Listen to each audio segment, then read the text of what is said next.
Hello, and welcome back to Mellohi, a Dream SMP podcast. This is episode 12. Hard to believe we've been doing this since May, right? And today we'll be discussing Pandora's Vault. As always, mostly referring to characters by name, and we'll say when we're talking about the writers, and also we're more interested in analysing, so we get critical of a few characters. Okay, so we're recording this right after MCC. Red Rabbits winners That was so much fun. Oh man, I'm so hype. Oh man, it was so good.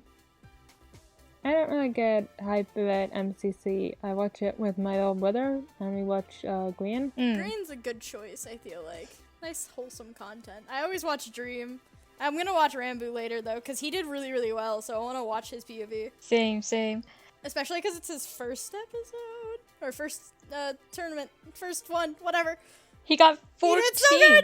He did so good. He was in like top 10 for so long. And then he just got out early in survival games. I'm so sad that Pink didn't end up in Dodgeball, because it really seemed like they were going to, and then survival games just messed them up. Yeah. Which is so sad. On the other hand, survival games really saved Red Rabbit's ass. I know. It's amazing. Oh, MCC, my beloved. That was a good MCC. That was really fun. Anyways, on to our actual topic of discussion. Oh yeah. We're talking about the prison. Yes, let's go from hype and positivity to just the most depressing human rights violations and everything else. Woo! I mean, I love talking about the prison. It's so much fun discussing about how horribly messed up it is. Yes, obviously, like, warnings for everything that goes on in the prison Yeah, are. trigger warnings for abuse, torture, self-harm, dehumanization, starvation. All that fun stuff. Everything. The Pandora's Vault just needs, like, a giant sign on the outside that says trigger warning. Include but not limited to. Parental advisory board does not approve. Okay, so I think maybe we go about this in like chronological order. So let's start with when the prison started being built, which was in early December. It was around I think it was actually the same day or the day after Exile started. Yeah, it was. It was really. I think it was the same day, but it was the day after for me because of time zones. I just know it was really early, and it was really early. It was like early half of Exile arc. When I think it happened after the whole El Rapids fiasco. Yeah, like immediately afterwards, because you see him clearing out the beachfront with convincing Bad to clear out the beachfront. It's the same stream. It was the first egg pyre. It's the same stream where the eggs are found. The first egg stream. The vines. God, he was so busy back then. Oh yeah. Okay, so let's start with so Dream asked Sam to build him an inescapable prison, and he gave him a stack of diamond blocks to do it. And in that stream, they lay the foundations, and this is when we first hear of the revival book, although it's just called a book at this point. And Dream mentions that he thinks that he would be in danger if people knew about it. Yep. And I think he also talks a bit about who he plans to put in the prison, which is someone powerful that you can't kill. Someone highly competent that we wouldn't want to kill or couldn't kill for some reason, is how he words it, more or less. So automatically that knocks out Tommy, Bad Boy Halo, Wilbur, pretty much anyone 90% of the server. 90% of the server. Really, I remember when that first happened that like the theories were Dream himself, which I love that theory, Techno, because he's the only one else, and then I think after a little bit it started wondering if it could be BBH because of the egg pyre stuff, but it was like, I know some people think it's Carl. Some people thought it was Carl because of the time That travel. doesn't make sense because he wasn't established as a time traveler back then. Exactly. It wasn't until later in December that Gogtopia happened. Yeah. And then it was after that the village went mad that happened. It was only after that he started going with the time travel. It was very early, like, Tales of the SMP. And then I think... Tales of the SMP was in January. Tales of the SMP hadn't even Tales started. of the SMP started in, like, January. Oh. I know this because I had a conversation with someone else over whether or not Carl could be a possible candidate, which like just from a meta standpoint, Tales of the DSMP and Carl's establishment as a time traveler doesn't happen until mid-January. But the whole prison arc thing, when Dream starts building, he already has someone in mind, obviously. When he builds it starts early December, like December 6th, December 7th. Somewhere around that. I remember going through Finding Joy's archive of recaps. Another thing that happens in that stream is that Dream talks about visitors and how if the prisoner can't get visitors, you might as well kill them. Then, yeah, basically. Okay, so then over like the next about a month and a half, I want to say, Sam builds the prison. I watched a good few of the building streams. So he collected materials, he collected a lot of blackstone. Figure out where all the he set it up and where all the obsidian went. And then there were also, I think, 1 or 2 streams, I can't remember if it was 1 or 2, I think it was just 1, where he basically showed Dream around. Yeah, I remember. And showed off some of the inside of the prison when it was finished or nearly finished. Yeah. And that was our first proper look at the prison. And in that one, we learned that the prisoner is meant to be able to, we learned at the courtyard, we learned that the prisoner is meant to be able to like be let out to walk around the prison. And it's also when we first see the the ordinary cells that aren't solitary confinement. And I believe it was said that solitary confinement wasn't planned to be used for more than 2 weeks, although I haven't seen the source for that. I heard somewhere that it was supposed to be like a last resort thing. Yeah, it wasn't the prison. Although I haven't seen any source on that, so I'm not gonna like state it as based off of what like Dream had described it as to Sam and to other people. And to even like to puns later, kind of. It sounded like it was supposed to be like a temporary thing. Like no one was ever supposed to be in there for more than 2 weeks. It was always supposed to just be this person's being out of hand. We can't do anything to them to get them to stop. We're gonna lock them up for 2 weeks, like a timeout, and then let them out, and then we'll see if they behave themselves. It wasn't ever meant to be what it is now. Yeah. Okay, so obviously the next time the prison comes up is the whole disconfrontation, whatever you want to call it. Try disconfrontation. Yep. Although technically Dream's talk with Puns is by the prison. He does, and they talk about it as well. He calls Puns to talk to him. And this is where you get him like explaining his motives, that he basically just wants everyone to get along, as later confirmed by Brighter Dream to be true. Yes. Yep. And it's also where when he proposes the plans to Puns to essentially fake them, like fake a betrayal, so that people won't go after Puns.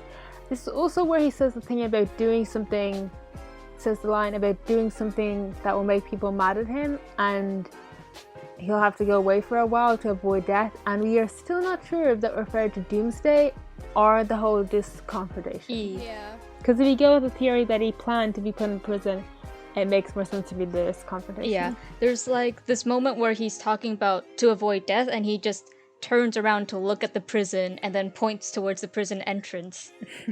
And I feel like that's foreshadowing that he, his avoiding death thing would be to go to the prison instead of being killed. Have we like ever explained the theory of like Dream's plans for the prison was for him to get locked up, and that was like the intention? I don't know, have we talked about that on this podcast before?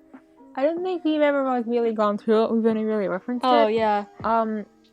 Who wants to do the honors? I guess like if this is your first episode of Mellohi, the theory basically goes like the general form of the theory, like there's variations, some people have slightly different opinions on it, but the general theory goes Dream essentially took on the role of being the villain in season 2 because he wanted people to unite against him, but obviously he didn't want to die, so the prison, and like by having the revived book he was able to do that because he was able to offer them something.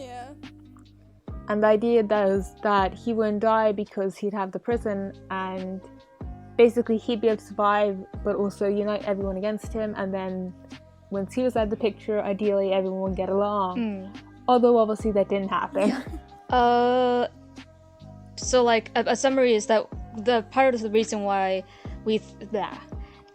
other stuff, including the whole Dream wanted to put himself in prison through, would be that the whole disconfrontation was completely staged. All those attachments lining the wall, Puns coming in through the portal, whether or not Puns was in on the plan or not, was something Dream planned on having happen. And a lot of it is based around the fact that the planned betrayal, I referenced earlier, never actually ended up happening. That too. What did happen was there was never anything to split them apart. Like Puns just said on the day before Doomsday, yeah, I'm gonna be with you, side with you guys. Yep. And it wasn't really questioned that much. yeah, I mean, So is anyone really gonna question one of the single-handedly like most powerful PvPers saying, "Yeah, I'll help you guys"? Yeah, no one's gonna ask questions about that one. but yeah, you also got Rambo during the whole disconfrontation. He doesn't have a weapon out, and he's just staring. Also, just from like a strategic point of view, it doesn't make sense. And I think we've talked about some of the inconsistencies before here with the stone theory. Like the fact that a lot of it is very out of character for him. Yeah, There's a whole buying time, like he's stalling with the whole disconfrontation almost, thing. with the whole killing Tubbo. But yeah, just like it seems very out of character from what we've seen before. The entire vault's I think out of I've heard character. somebody refer to it before as either this confrontation is badly written, Or it's a or genius. it was all fake and it was meant to, like, I don't know, I just think it's a fun thing, and it's one of the things I like about Rambo's lore actually. And I think it makes sense if Dream and Rambo are working on lore together, that they would have similar elements. The idea of creating, and you know what, actually no, Tommy's actually used similar techniques as well, and that makes sense because obviously like there's links in all of them have worked on lore together. But the idea of setting up something in a way, and even setting up something in a way that makes it seem like it's one way, so people will Red just herrings. assume essentially the easiest route, the thing that makes most sense. But when you actually look into things, you notice that what you're assuming, it doesn't actually make as much sense as you think it is. It's just the easiest path. So, like, on the surface level, it looks like one thing's happening, but if you dig deeper, an entirely different thing's happening. Right? Yeah, or just general subverting of expectations, of setting it up so you think that one thing will happen and then something completely different happens, but you later realize once it's happened, actually that makes perfect sense. Like, it's basically just well-written plot twist. Yeah. I like my well-written plot twist. Rambo walking around, getting closer and closer to the panic room, does not go in. Bruh. And with Zombies, it's very much like he's very much on the side of like, everyone can change. Except Dream. Like, I believe everyone can become better, except Dream. Dream's the one exception And it's every just like- time. There's so much evidence that Ranbu, Enderwalking Ranbu, willingly worked with Dream because they shared similar ideals, that it's just like dramatic irony if you like believe in that theory. I'm just crying every time he does it. I cannot.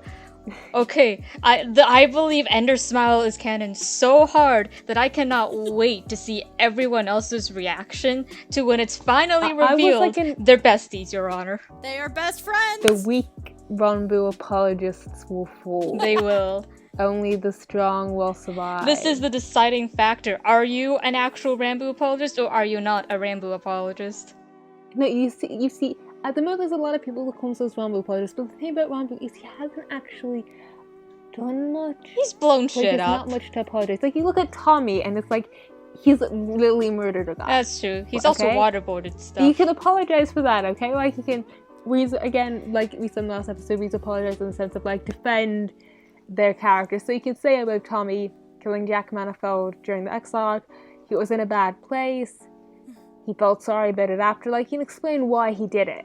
But you can't just say, like, oh yeah, that's, like, a good thing. Well, that was a good thing, or it doesn't matter. It's weird because it's more like defending and there are some people who say that something controversial, but like the fact that so many people love Tommy and so many people are quote unquote apologists for him, it's not no longer really controversial to say he's done nothing wrong because that's what everyone else is saying. Outside the context of Dream SMP, generally a character pushing another character into lava like in universe, when that character dies in universe, it's a terrible thing. Just wants to try and help them.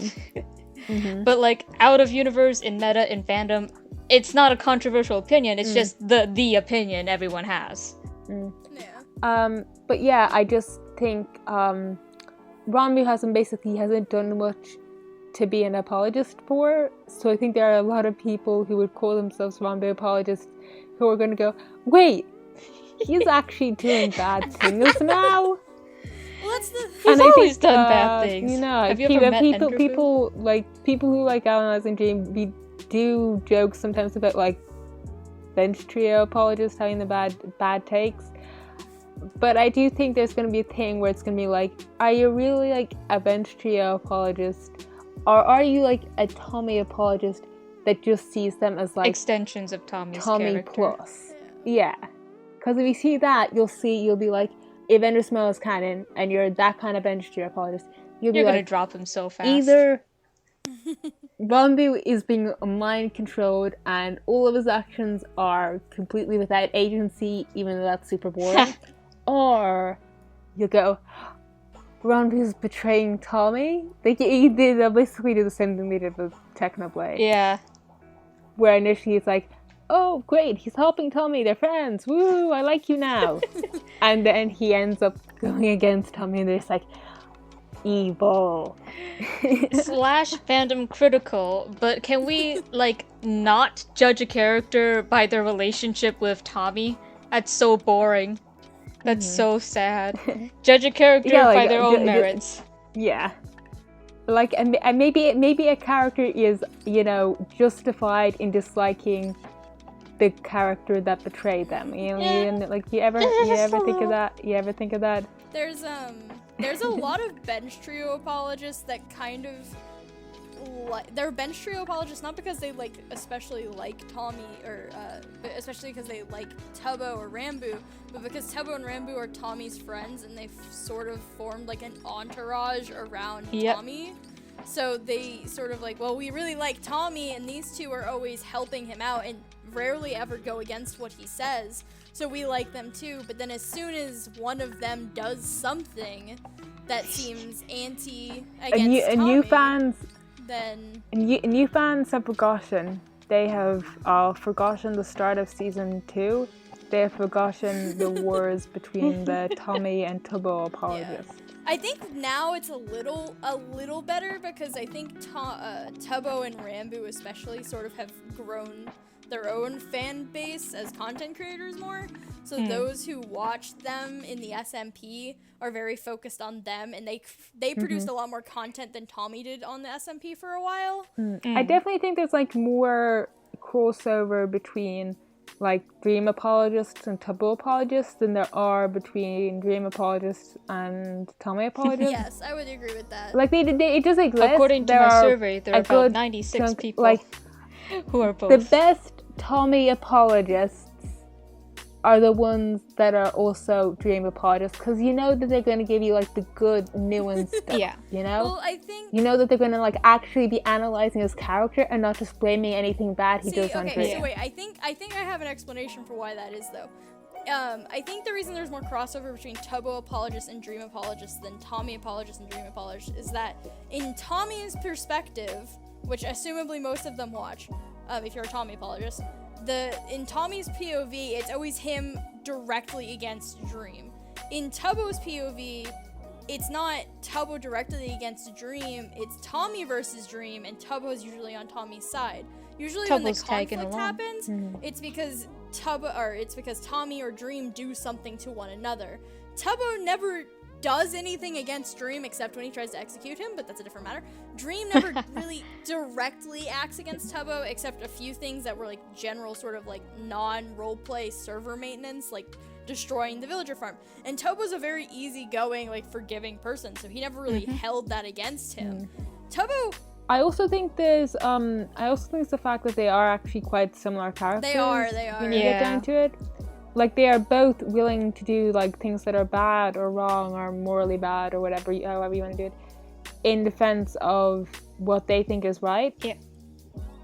And they're both characters that were essentially forced into roles of authority and had to be cruel and got blamed for it, even when they were trying to make the best decision that they could. Oh yeah, like, Tubbo was the best president L'Manberg ever had before everybody started calling him Schlatt for exiling Tommy, because Tommy was basically threatening war with a nation they cannot threaten war with.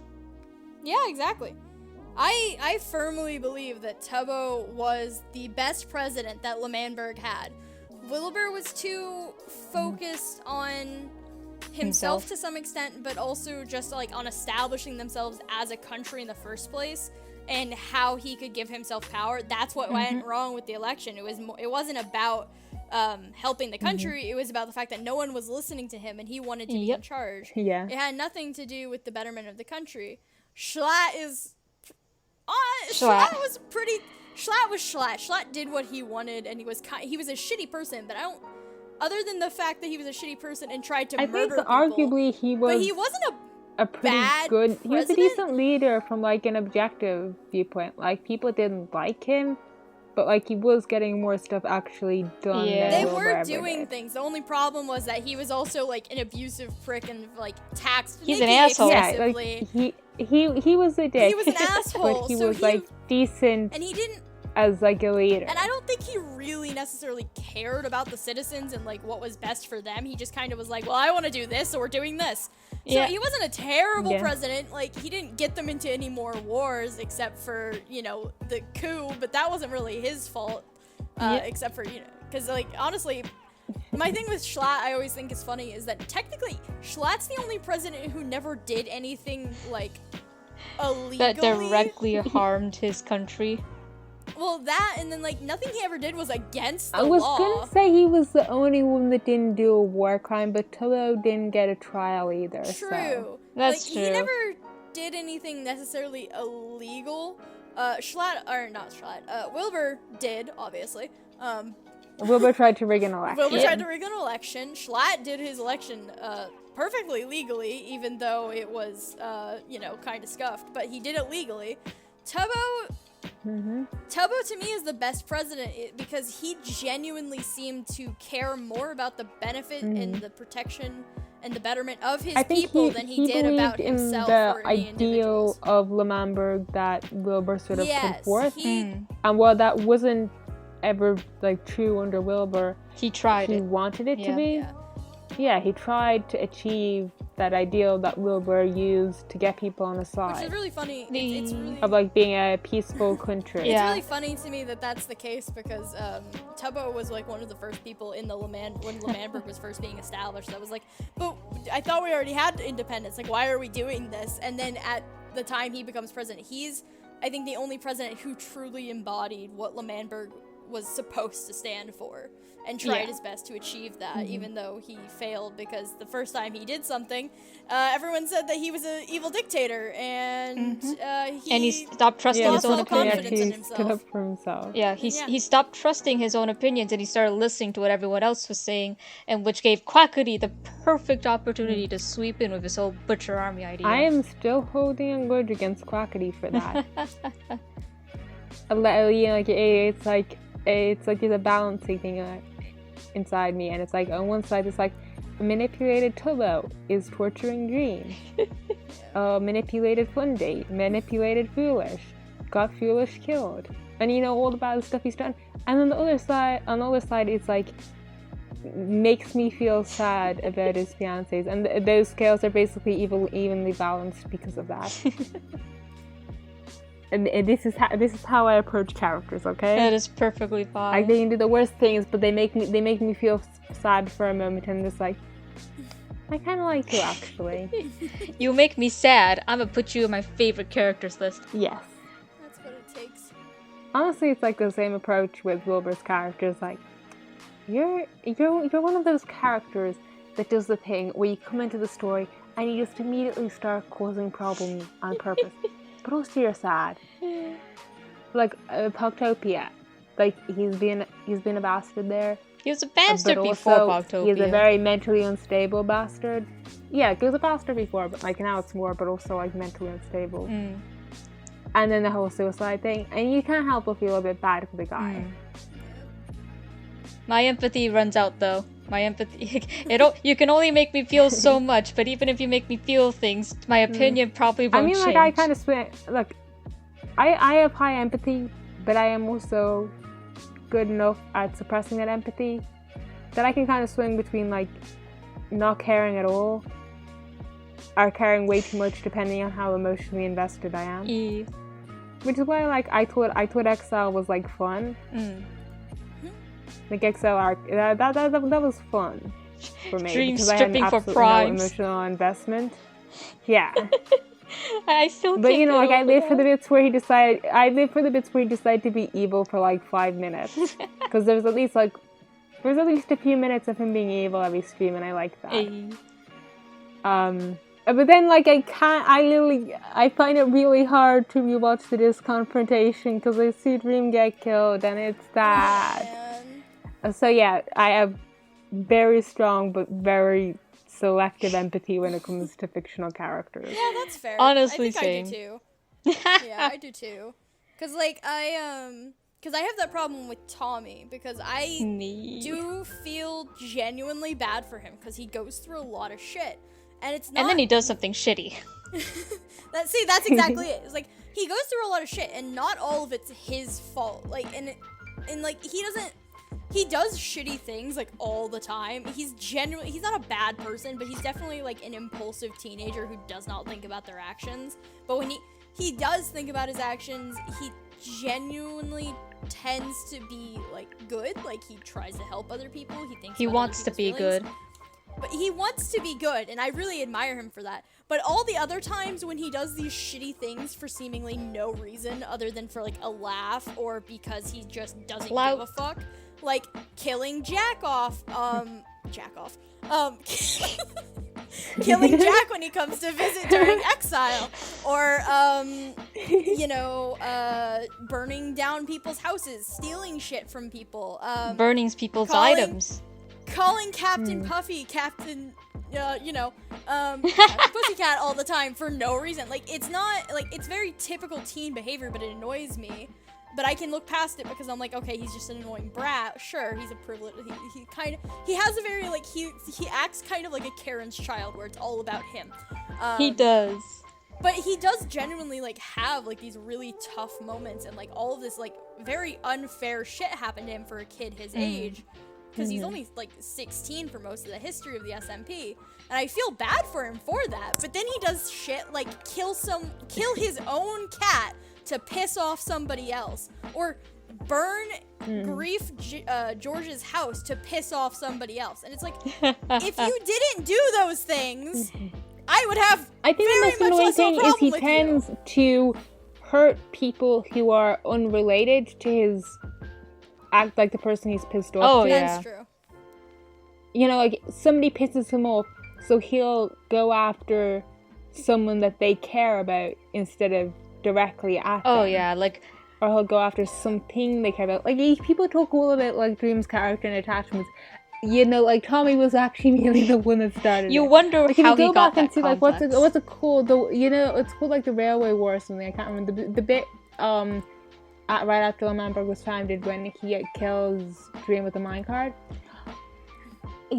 He mentions attachments and having leverage because of attachments, because of the fact that Dream is attached to his items so much in that stream. And honestly, I'm pretty sure that's where writer Dream got the idea for his character's, like, main thing. Maybe? Is from Tommy mentioning it so much. God, honestly, it's true though. Like, you wonder why Dream has a complex about wanting to cut off his attachment so either he or the attachment won't get hurt. And then you look at what happens. Because they're used against him so much. Yeah, and you look at what he's going through, what Tommy does to him almost every single time, and it's targeting his attachments to get at Dream. Hey guys, and welcome back to the Mellohi Spotlight. We are here once again to drop the names of some amazing content creators in the Dream SMP fandom for you to check out. As always, this Spotlight section is our way of bringing more of the wonderful fan content creators in the community to the attention of our audience, whether that's an artist, a writer, a theorist, or an analyst. We know that a big part of what makes the Dream SMP fandom unique is because of how many talented individuals we have who contribute to bringing the world of the Dream SMP to life, beyond that of a simple block game roleplay. This week, our creator of choice is Spacebar. Spacebar is an all-around Dream SMP fan artist who has created some amazing portraits of the Syndicate members, the Dream Team, Bench Trio, Wilbur, and a bunch of Tales from the SMP content, including a truly inspired depiction of the other side that I actually, legitimately adore. They have a really wonderful art style that's almost kind of whimsical, with bright colors and fun expressions. Personally, I really love their Rambo, Nikki, and Dream designs, but all of their art is really wonderful. You can find them at sp_ace_bar on Twitter or on Instagram, so check them out and drop them a follow if you like what they make. Before we get back to the episode, if you have any content creators that you think deserve the spotlight, make sure to let us know by either dropping a comment below one of our YouTube videos or through our Twitter. The more amazing content creators you share with us, the more amazing content creators we can share with everyone else. See you next time! Okay, I think we were talking about the prison. We need to get back to the prison. Okay, prison visits. Okay, so the first one, first Tommy visit. Not much really happens, but we do see Dream doing the swimming in lava thing for the first time, which is really concerning because he's been in there for like a day. He jumps to that fast. Also, I think Ronbu might have actually visited him before that. Yeah. If I'm remembering right, which is interesting. Maybe? So we have seen Ronbu, I think. Yeah. There's been at least Because I think two Sam visits. mentioned that Ronbu was the first person to visit prison to see Dream. Yeah, I think you did say that before. Okay, so what was the next visit? Bad Boy I think it Halo. was... BB-8 Yeah, was Bad Boy next. Halo. And he wants to try and get the conditions... Oh, yeah, this is the first time we see him not just doing the swimming into lava With the thing, burning but himself. standing by the lava and burning himself. Yep. You see him walk towards the lava and look away and walk back so many times. You just knew he wanted to... Yeah. Oh, also, Thomas' first visit when we first see the clock. Oh yeah, The first clock. clock! Tommy's the one who gave him and the idea to also, spin it. bad visit is when we first see him talk about the clock being 50-50. Yeah. Bad Boys is that. And recently, people have been bringing up the fact that Ronbu's character has like a lot of... is basically like... could have been Dream's clock, essentially, like metaphorically. The fact that in the ARG, one of the first clues was the word clock. The fact that the clock, Dream likes the clock went 50-50, essentially when it looks like Ronbu's face. The fact that the amount of lessons Ronbu had correlated with like, the that amount of time he spent there. supposedly that likely came from Dream, correlated with the amount of days that Dream had been in prison. A bunch of stuff. The idea that Ronbu was basically metaphorically Dream's clock. It's a cool idea. Anyway, so Bad wants to get better conditions for Dream. Dream downplays I think the this was conditions. the first time we have the mention. Yeah, he downplays the conditions a lot. He says that Sam has been great. What is it? I was gonna say. Is it gone? I can't remember. I can't remember. F. Rest in peace. Okay, well, I'm gonna try and recreate the route my brain was taking. So Bad. Oh yeah, this is the first time you hear the whole like the sentences forever bit. Oh yeah. Okay, so next up is Sapnap's visit. So I think we might have mentioned in another episode that visit is really suspicious on Sam's side. Oh yeah. Like the fact that Dream isn't talking, and the fact that at the end, Sapnap's sent back to Spawn instead of leaving the prison the regular way. So All around very... Oh, wait, There's something I interesting. forgot something about Bad's visit. Bad asks if he's getting 3 square meals a day, and he replies, I have potatoes. he's being starved, And that was guys. when the theories about him not getting enough food started. He's because being of that. canonically starved. There's also Yeah, now we have canonical confirmation of that. We don't know if it started around the time Tommy died, though. But it's or implied. if it was already happening and it just got worse. Yeah. But it has been implied before, and now we know that Sam is willing to starve him. So, you know. Yep. Sam? One more thing.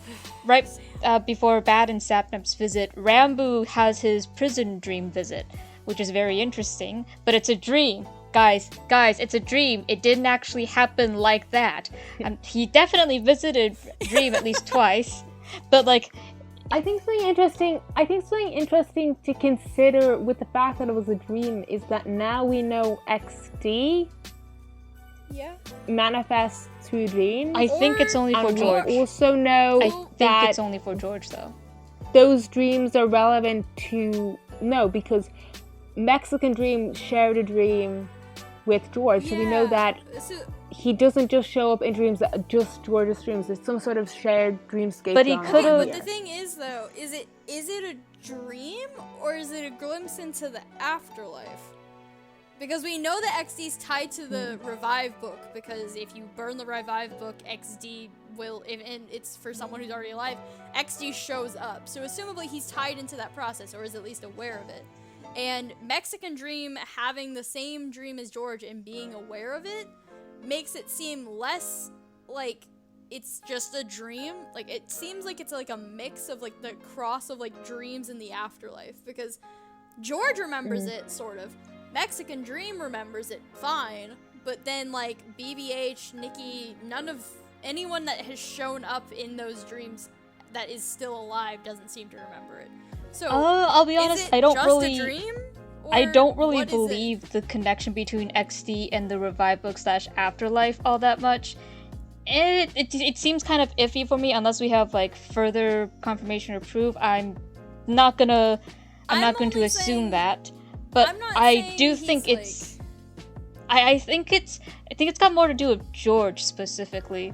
Like, the only reason Dream is there is because it was George Dream XD was there because it was George specifically that was dreaming. He said that George has a very welcoming presence. Yeah, right? That's true. So I don't think it's a dreamscape so much as someone accessing George's dreamscape.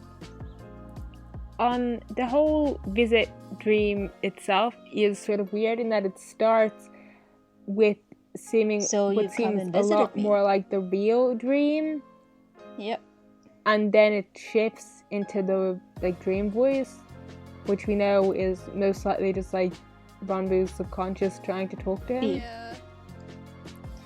But it could be that the first dream was just based off a memory. Made based off the memories that Ranbu has of interacting with him, which is interesting because it indicates that they had very friendly interactions. Yep.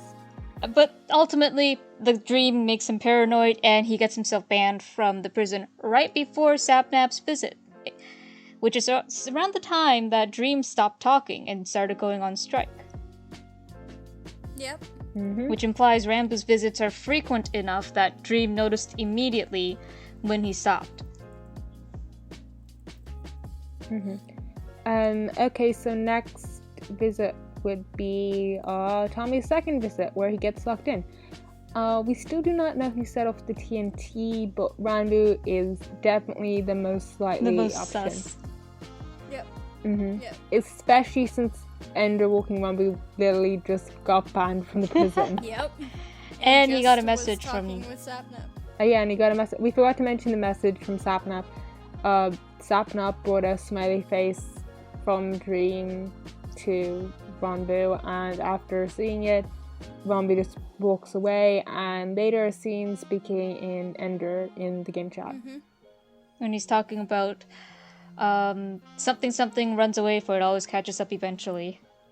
Yep. Mm-hmm. Sounds like it applies to Mr. Ron Denial Bill a lot. Yep.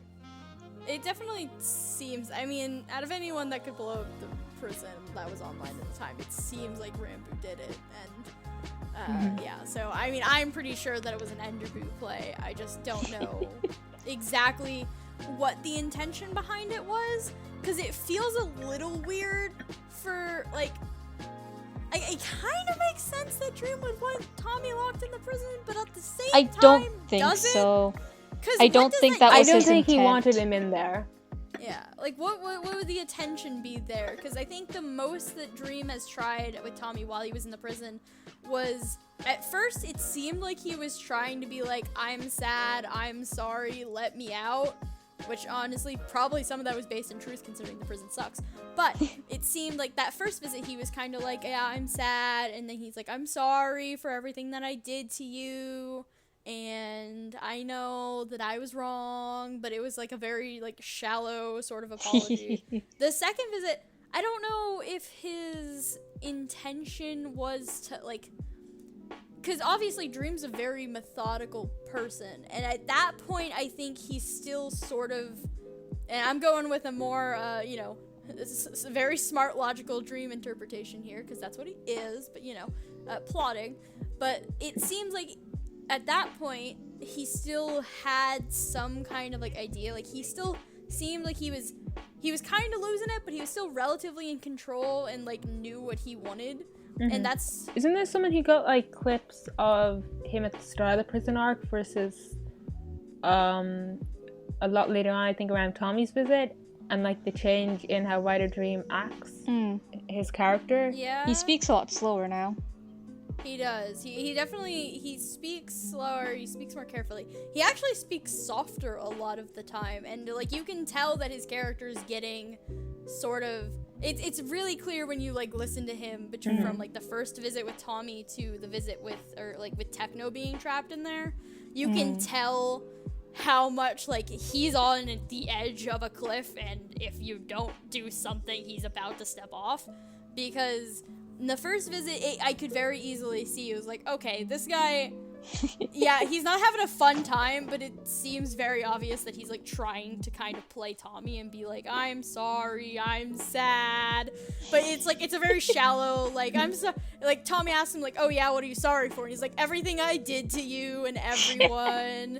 And then like, Tommy's like, okay, why are you sad? And he's like, cause I lost my things, I lost all my items, I lost my friends, I lost you, I lost my lives. And it's just like, okay, you might be sad, but you're not sad enough to like actually let out without you going back to doing the exact same things you were just doing. But with Techno, it's very clear that like Dream is not doing so hot. Like he's freaking out. He's constantly like going back and forth between looking at the lava, going into the lava. I don't actually know if he burns himself with Techno. He does. I'm pretty sure he does. And he like keeps testing boundaries and sort of like is having a really hard time and is like really like clearly upset, and like he thought Techno was his last hope, and now he's like, I'm fucked. And so like you can tell that his character is like not doing so hot. So I think I definitely think that they did research into like solitary confinement, because I think they definitely did research for exile Doesn't art. Dream know how much blood it takes before someone loses consciousness or something? Apparently. Does he? Is that a thing he said before? I think he said it in a stream not that long ago. What? I missed that, I guess. Oh no. God, why is he such an angst? I mean, I only know by like people saying, mentioning it, but I think it was fairly recent. It wasn't that recent. It was a little bit ago. But yeah, like you could tell. No, it's only in the last few weeks. That's recent to me. That's fair.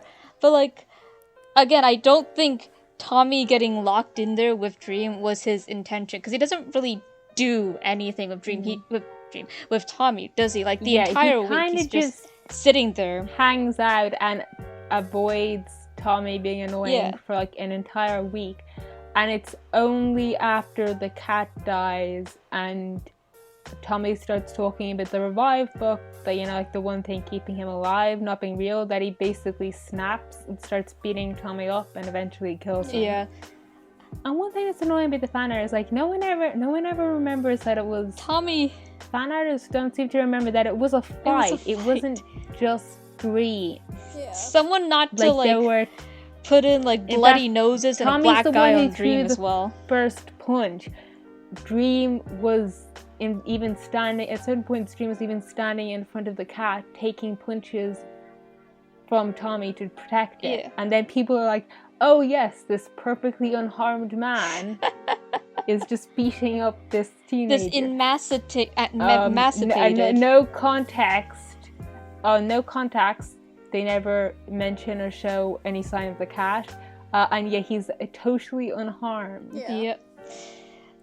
Despite the fact that it was a fight. Which, Yeah. I mean, I kind of understand. And I guess it makes it look more dramatic, but like, come on, at least give the guy like a few bruises. Give him a or black something. eye, bloody nose.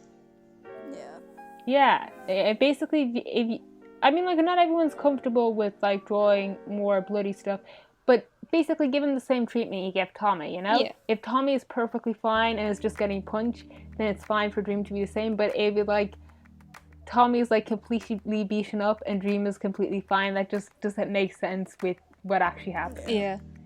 People be Tommy apologists though. I can kind of understand because I think... I want to make it clear for any Tommy apologists listening to this. We mean the ones who like completely ignore Dream's every canon motivation, Who don't to think the claim cat's that he's canon. like just obsessed with Tommy. Yeah, the people who dismiss the cat and say, "Oh, it's not canon." It's the people or it who was want a to paint hallucination Tommy thing. as We are just not a talking victim. about like the cool Tommy apologists who like actually look at his character and don't excuse everything he does with. Well, he was traumatized, so everyone should just forgive him. like I said before, like Tommy apologists who are also Dream apologists, have the best Tommy analysis. Mm-hmm. But yeah, And like even if you're like me and you don't care about the guy, if you don't care about the character at all, like stuff from a Tommy apologist who was also a Dream apologist, that's like the well-written stuff. That makes me actually care about him, like even just a tiny bit. honestly, I'm of the opinion that Enderbu saw the message when like, I haven't visited Dream, I can't visit Dream in a while, I should give him a friend, and then... I mean, from what we've seen, Enderbu might just think that TNT is the ideal way to solve a problem. He does! You never He know. loves Maybe blowing he goes, shit up. Oh, I can't see Dream anymore. I'll say I'm hi getting with TNT. Yeah, just let him know I'm still out there. Let him know I'm still on his side.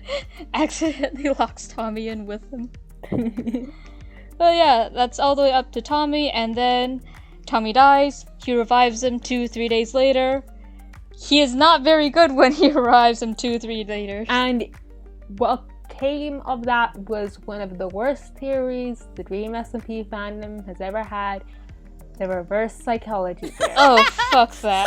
My beloved. Oh no, he was so Tommy is bad. not most smart enough for that. Out of character, wish fulfillment, bad fanfiction-y theory that has ever been in this fandom. Oh, Quite it's so frankly, bad. Tommy is not a good enough actor, nor is he smart enough to come up with that thing, nor would he want to. Like you're saying that Wilbur, the guy who seemed to be happy that Tommy was dead, is gonna get mad at Dream. Yeah, okay, so, wait, we should probably explain this. You're saying that they're friends. You're saying that Tommy and Wilbur were friends in the afterlife, despite the fact that, like, one of Tommy's main arcs at the start of season 1 and at the start of season 2, and in fact throughout season 2, was realizing that Wilbur had traumatized him and moving on and realizing that Wilbur was actually a bad person and not the cool guy he thought he was. Like, are you just forgetting the entire relationship between these two characters because content creators are friends? Okay, wait. So a little context for anyone who doesn't know what we're talking about, because I feel like we should probably explain slightly. So after Tommy was revived, him and Dream have this conversation where Tommy basically says, Wilbur's freaking lost it. Thinks that we are the worst things that have ever happened to the server, and told me that if he ever comes back to life, he's going to do much worse, that he's going to be worse, and he's going to do terrible, terrible things. Do not bring him back, no matter what. And Dream says, well, maybe I will, maybe I won't. It's up to me, I'll decide. And for a while, people are very attached to the relationship between Tommy and Wilbur as being a very brotherly, wholesome, healthy relationship, which it's not. not. So for I mean, like, Ryder Tommy Wilbur have Ryder good Wilbur and relationship. Ryder Tommy. They're cool. They're fun. But their characters are very much toxic for one another, and in general. Yeah. Wilbur more towards Tommy, perhaps, but there's some bad blood there. Yeah. But everyone was I very... mean, like the first thing Wilbur said when he came onto the server was literally the fact that he wanted to exploit Tommy's, being naive. Yeah, so it's a bad relationship regardless. But so people are very attached to that relationship, though, because it's true in the writers, and so they want it to be true in the characters. Mm-hmm. So after this conversation with Dream, people were like, that can't be that can't be the case. Wilbur can't actually be bad now. Him and Tommy have to be close to one another. Tommy has to, like, love and support him as his brother and stuff. Like, they have to be very close. So this must be a trick. So there was a theory that Tommy was trying to use reverse psychology on Dream and say that you shouldn't bring back Wilbur, so that Dream would bring back Wilbur. This is not the case. Tommy definitely did not want Wilbur back. And if you look at what happened with Ghost Spur and everything before that, and you still have that opinion, go to school again, take some English classes, rewatch the streams and actually pay attention this time. Yeah, so that is, so that's the theory, basically. Rewatch the start of season 2 and see Tommy mention how he has nightmares about Wilbur telling him that they're the villains. Yeah. You know, stuff like that. Mm-hmm. Okay, but we are actually running quite low on time, so let's just speed run. Or actually, torture happened. Do you want to do a part 2? Torture happened. I was actually thinking we could do a part 2 because that would. I feel like the first half of Prison is very different from when the Quackity second starts half. Visiting. It's a lot. There's a lot going on there. I feel like we could split this into a second part. Yeah, that works. Plus, ideally, a certain someone will have a stream and another certain someone will read a will, and we'll have more lore to talk about this time next week. Yes. Dream's never gonna drop lore. I'm sorry, Doodles, but you're gonna be stuck streaming forever. Oh, you've gone. Doodles has gone for like 2 months now. Dream. They're going for 69, baby. Please stream lore. Okay, Doodles is dying. Doodles is actually dying. For those who don't know, Doodles, Dream SMP artist, guest star on here, a guest on the podcast, is streaming daily until Dream Lore. Yes. It has been 2 months. And I mean, like, poor bastard. Yeah. Someone saved them. But before we go, as a little ending segment, I feel like we should all do, like, our one takeaway from the episode or something to finish it off.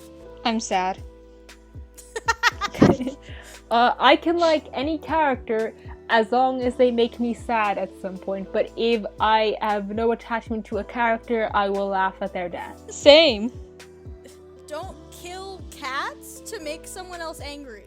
Don't do that. Yes. That's bad, and you will probably get murdered over it. So just don't do that. Very bad. That's it. People care more about the animal deaths than they care about the character deaths. Fair. I mean, to be fair, it's easier sometimes to care for an animal. It is. Yeah, exactly. That's why you shouldn't hurt it. Because I will murder you for it. Let's go. Well, it's easier to, like, be empathetic, I think, because humans are a lot more complicated. But you can't exactly claim, like, that an animal is evil, because animals don't really do good or evil. Exactly. They're just kind of there. And that's why... Does this make me feel you guilty? Can't really claim... And that's why Tommy's the worst. Just kidding. You can't justify it in the way you can justify hurting a person. We don't hate Tommy apologists. You can be empathetic, and you can still, like I mentioned, we just don't like the ones that ignore canon. The loud majority. Tommy seem like a sadder character. Like, he's sad enough, okay, You don't have to add more stuff. Exile was Okay. months ago, guys. Just move on and focus on him recovering Yeah, by now. there's more angst though. Yeah. Like, focus on Wilbur. He's got a terrible relationship with Wilbur. That's like a whole sea of angst you have That's a to can mind. of worms you want to open. Victims to be sad over, gosh darn it. Yeah. You know the angsty fanfics you could write, like, going from the relationship at the start of Lamamberg, and, like, give hints that he's just trying to use Tommy, and then you get to Pogtopia, and then you can have, like, an interval for Exile with Ghost and Ghostbur, and then you can go to a revived Wilbur in the afterlife. Yeah. There's so much cool stuff you can do with that. Yeah. It's super And tragic. I think we are officially out of time. Yeah, Hey. that's it. Goodbye. Bye.